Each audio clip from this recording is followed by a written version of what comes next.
शादीशुदा लोगों के लिए एक बड़ी सीख। पति ने पत्नी को किसी बात पर 3 थप्पड़ जड़ दिए। पत्नी ने इसके जवाब में अपना सैंडल पति की तरफ फेंका। सैंडल का एक सिरा पति के सिर को छूता हुआ निकल गया। मामला रफा दफा हो भी जाता, लेकिन पति ने इसे अपनी तौहीन समझी। रिश्तेदारों ने मामला और पेचीदा बना दिया। न सिर्फ पेचीदा बल्कि संगीन। सब रिश्तेदारों ने इसे खानदान की ना कटना कहा। यह भी कहा कि पति को सैंडल मारने वाली औरत न वफादार होती है न वह पतिव्रता। इसे घर में रखना अपने शरीर में मियादी बुखार पालते रहने जैसा है। कुछ रिश्तेदारों ने यह भी पश्चाताप जाहिर किया कि ऐसी औरतों का भ्रूण ही समाप्त कर देना चाहिए। बुरी बातें चक्रवर्ती ब्याज की तरह बढ़ती हैं, सो दोनों तरफ खूब आरोप उछाले गए। ऐसा लगता था जैसे दोनों पक्षों के लोग आरोपों का वॉलीबॉल खेल रहे हैं। लड़के ने लड़की के बारे में और लड़की ने लड़के के बारे में कई असुविधाजनक बातें कही। मुकदमा दर्ज कराया गया। पति ने पत्नी की चरित्रहीनता का तो पत्नी ने दहेज उत्पीड़न का मामला दर्ज कराया। 6 साल तक शादीशुदा जीवन बिताने और एक बच्ची के माता पिता होने के बाद आज दोनों में तलाक हो गया।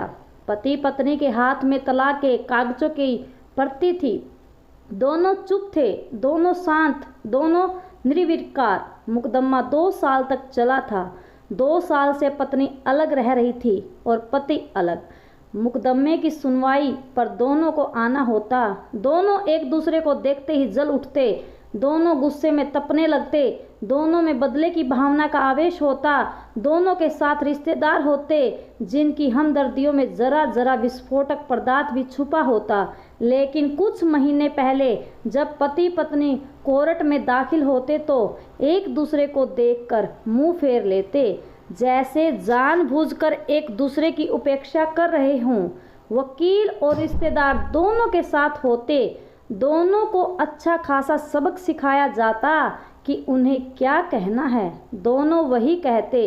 कई बार दोनों के वक्तव्य बदलने लगते और फिर संभल जाते। अंत में वही हुआ जो सब चाहते थे, यानी तलाक। पहले रिश्तेदारों की फौज साथ होती थी, आज थोड़े से रिश्तेदार साथ थे। दोनों तरफ के रिश्तेदार खुश थे, वकील खुश थे, माता पिता भी खुश थे। तलाकशुदा पत्नी चुप थी और पति खामोश था। यह महज इत्तेफाक ही था कि दोनों पक्षों के रिश्तेदार एक ही टी स्टॉल पर बैठे, कोल्ड ड्रिंक्स लिया। यह भी महज इत्तेफाक ही था कि तलाकशुदा पति पत्नी एक ही मेज के आमने सामने जा बैठे। लकड़ी की बेंच और वो दोनों। कॉन्ग्रेचुलेशन, आप जो चाहते थे वही हुआ, स्त्री ने कहा। तुम्हें भी बधाई, तुमने भी तो तलाक देकर जीत हासिल की, पुरुष बोला। तलाक क्या जीत का प्रतीक होता है, स्त्री ने पूछा। तुम बताओ, पुरुष के पूछने पर स्त्री ने जवाब नहीं दिया। वो चुपचाप बैठी रही। फिर बोली, तुमने मुझे चरित्रहीन कहा था, अच्छा हुआ अब तुम्हारा चरित्रहीन स्त्री से पीछा छूटा। वो मेरी गलती थी, मुझे ऐसा नहीं करना चाहिए था, पुरुष बोला। मैंने बहुत मानसिक तनाव झेला है, स्त्री की आवाज़ झप्पाट थी। न दुख न गुस्सा जानता हूँ। पुरुष इसी हथियार से स्त्री पर वार करता है जो स्त्री के मन और आत्मा को लूलुहान कर देता है। तुम बहुत अच्छी हो, मुझे तुम्हारे बारे में ऐसी गंदी बात नहीं करनी चाहिए थी। मुझे बेहद अफसोस है, पुरुष ने कहा। स्त्री चुप रही। उसने एक बार पुरुष को देखा। कुछ पल चुप रहने के बाद पुरुष ने गहरी सांस ली और कहा, तुमने भी तो मुझे दहेज का लोभी कहा था, गलत कहा था। पुरुष की ओर देखती हुई स्त्री बोली। स्त्री कुछ देर चुप रही, फिर बोली, मैं कोई और आरोप लगाती, लेकिन मैं नहीं। प्लास्टिक के कप में चाय आ गई। स्त्री ने चाय उठाई। चाय जरा सी झलकी। गरम चाय स्त्री के हाथ पर गिरी। रस्सी की आवाज़ निकली। पुरुष के गले में उसी क्षण ओह की आवाज़ निकली। स्त्री ने पुरुष को देखा। पुरुष स्त्री को देखे जा रहा था। तुम्हारा कमर दर्द कैसा है? पति पूछ पड़ा। कभी वोवरोन तो कभी कौमी फ्लैम। स्त्री ने बात खत्म करनी चाहिए, तुम एक्सरसाइज भी तो नहीं करती, पुरुष ने कहा। तो स्त्री फीकी हंसी हंस दी। तुम्हारे अस्थमा की क्या कंडीशन है, फिर अटैक तो नहीं पड़े, स्त्री ने पूछा। अस्थमा, डॉक्टर सूरी ने स्ट्रेनर मेंटल स्ट्रेस कम करने को कहा है, पुरुष ने जानकारी दी। स्त्री ने पुरुष को देखा, देखती रही एकटक, जैसे पुरुष के चेहरे पर छपे तनाव को पढ़ रही हो। इनहेलर तो लेते रहते हो ने? स्त्री ने पुरुष के चेहरे से नज़र हटाई और पूछा। हाँ, लेता रहता हूँ, आज लाना याद नहीं रहा, पुरुष ने कहा। तभी आज तुम्हारी सांस उखड़ी उखड़ी सी है, स्त्री ने हमदर्द लहजे में कहा। हाँ, कुछ इस वजह से और कुछ, पुरुष कहते कहते रुक गया। कुछ तनाव के कारण, स्त्री ने बात पूरी की।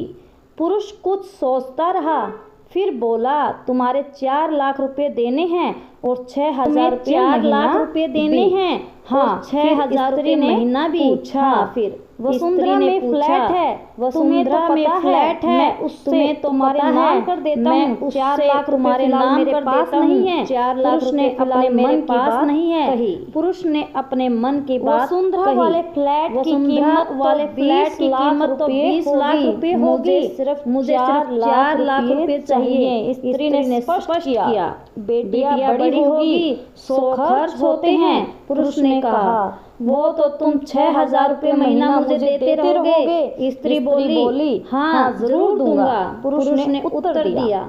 4 लाख अगर तुम्हारे पास नहीं है तो मुझे मत देना, स्त्री ने कहा। उसके स्वर में पुराने संबंधों की गर्द थी। पुरुष उसका चेहरा देखता रहा। कितनी सुंदर लग रही थी सामने बैठी स्त्री, जो कभी उसकी पत्नी हुआ करती थी, जो कभी स्त्री पुरुष को देख रही थी और सोच रही थी, पुरुष को देख रही थी और सोच रही थी, कितना सरल स्वभाव का है ये पुरुष था, कि जो कभी उसका पति हुआ करता था। एक बार जब वह गंगा में स्नान कर रही थी उससे, एक बार जब वह गंगा में स्नान कर रही थी तो उसके हाथ से जंजीर छूट गई। फिर पागलों की तरह बचाने चला आया था और उसे मुझे बचाने की तैरना नहीं आता था। लाट साहब अच्छा है और उसे बचाने की कोशिश कर रहा था। कितना अच्छा है, मैं ही खोट निकालती रहा था। पुरुष कितना ध्यान रखती थी, देख रहा था और पानी रहा था, जग में ध्यान रखती थी, उसके लिए हमेशा इनहेलर उबाल कर जग में डाल देती, उसके लिए हमेशा इनहेलर खरीद कर लाती, कंजूसी करती, पैसे बचाती, इनहेलर बहुत महंगा था, हर महीने कंजूसी करती, पैसे बचाती और आईक्यू हेलर खरीद लाती। दूसरों की बीमारी की कौन परवाह करता है, ये करती थी परवाह। कितनी संवेदना थी इसमें, मैं अपनी मर्दानगी के नशे में रहा, काश जो मैं इसके जज्बे को समझ पाता। दोनों में रहा, काश जो दुनिया भर की आवाजों से समझ पाता। खामोश थे, दोनों भीगी आंखों से एक दूसरे को देखते रहे। मुझे एक बात कहनी है, भीगी आंखों से एक दूसरे को देखते रहे। कहो, मुझे एक बात कहनी है, आंखों से उसे देखा, झिझक थी, कहो, स्त्री ने कहा, डरो मत, हो सकता है तुम्हारी बात मेरे मन की बात कहा, डरो मत, हो सकता है तुम्हारी बात याद मेरे मन की बात हो, पुरुष बोला। स्त्री ने कहा, तुम भी, स्त्री ने कहा, याद आती रही, मैं तुम्हें अब भी प्रेम करता हूँ, पुरुष बोला। स्त्री ने कहा, मैं तुम्हें अब भी प्रेम करता हूँ, पुरुष बोला। आंखें कुछ ज्यादा ही सजल हो गई थी, दोनों की आवाज कुछ ज्यादा ही चेहरे मासूम हो गई थी। क्या हम दोनों जीवन की आवाज जज्बाती नहीं दे सकते, पुरुष ने? क्या हम दोनों जीवन को नया मोड़ नहीं दे सकते, स्त्री ने सवाल पूछा। कौन सा मोड़? हम फिर से सवाल किया, रहने लगे, हम फिर से साथ साथ रहने लगे, एक साथ अच्छे पत्नी बनकर, पुरुष ने अच्छे दोस्त बनकर, मैं पुरुष ने प्रति उत्तर में कहा, स्त्री ने पूछा, फाड़ देते हैं, पुरुष ने ये फाड़ देते हैं, हाथ से तला ये कागजात फाड़ दिए, फिर स्त्री ने भी वही किया, दोनों उठ खड़े हुए, एक दूसरे के हाथ में हाथ डालकर मुस्कुराए, दोनों पक्षों के रिश्तेदार में हाथ डालकर मुस्कुराए थे, दोनों पक्षों के रिश्तेदार हैरान परेशान थे, घर की तरफ दोनों पति पत्नी हाथ में हाथ डाले और घर की तरफ बढ़ चले। दोस्तों, पति पत्नी में प्यार और तकरार एक ही सिक्के के दो पहलू है और अंत में सिर्फ यही कहूंगा, पत्नी में प्यार और तकरार एक ही सिक्के के दो पहलू हैं, जिनकी बर अफसोस, अंत में